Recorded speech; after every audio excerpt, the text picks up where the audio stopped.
Hello and welcome. Today, we're looking into one of the most tragic and bizarre stories in the world of beat literature. The death of Joan Vollmer, the wife of iconic writer William S. Burroughs. It's a story that's shrouded in mystery, filled with strange characters, and marked by an event that would haunt Burroughs for the rest of his life. Let's start by introducing Joan Vollmer.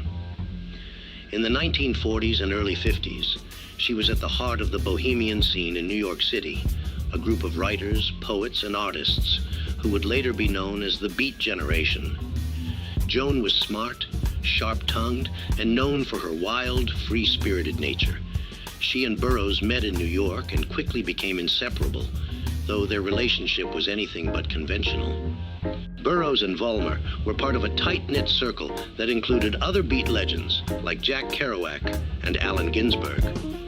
They were living life on the edge, experimenting with drugs, ideas, and alternative ways of living. But as much as they were drawn to each other, their relationship was also marked by turmoil, addiction, and a growing sense of instability.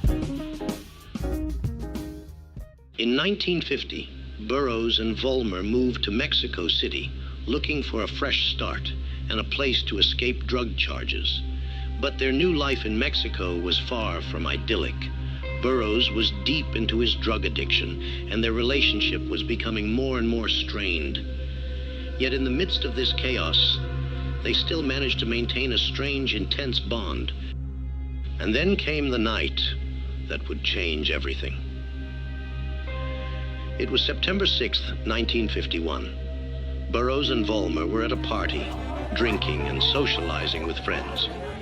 At some point in the evening, Burroughs pulled out a gun, his prized .380 automatic, and suggested they play a game. He called it William Tell, referring to the legendary Swiss folk hero who shot an apple off his son's head with a crossbow. Vollmer, always up for a dare, agreed. I went back to the apartment where we were all meeting, and with this terrible sense of depression, and foolishly, of course, in order to relieve the depression, I started tossing down the drinks. Then I said to Joan, it's about time for our William Tell act. And she put a glass on her head, and I had this piece of .380 junk. Just as she had said to Lucian, how fast can this heap go? I think she said to Bill, shoot that off my head. I'd fired the shot. The glass hadn't been touched. Joan started sliding down towards the floor. Then Marcus said, walked over and took one look at her.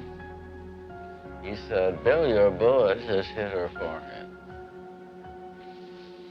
I said, oh my God. I always thought that she had kind of challenged him into it and led him into it.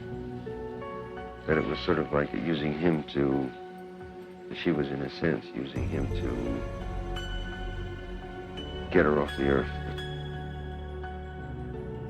The aftermath was a mix of shock, confusion, and tragedy. Burroughs was immediately arrested and charged with manslaughter. He claimed it was an accident, and the authorities seemed to agree. He spent 13 days in jail before being released on bail.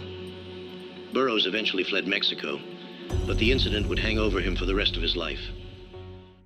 This moment was a turning point for Burroughs. He later said that Joan's death was the catalyst for his career as a writer, claiming that without it, he might never have written a word. It's a chilling thought, that out of such a senseless tragedy, Burroughs would go on to create some of the most groundbreaking and controversial literature of the 20th century. His most famous work, Naked Lunch, is filled with the darkness, guilt, and paranoia that haunted him after Joan's death. But what about Joan? In the annals of literary history, she's often remembered as Burroughs' tragic muse, the woman whose death set the stage for his genius. But Joan Vollmer was more than just a footnote in Burroughs' story. She was a vibrant, complex woman in her own right, a central figure in the Beat Generation, and a person whose life was cut short far too soon.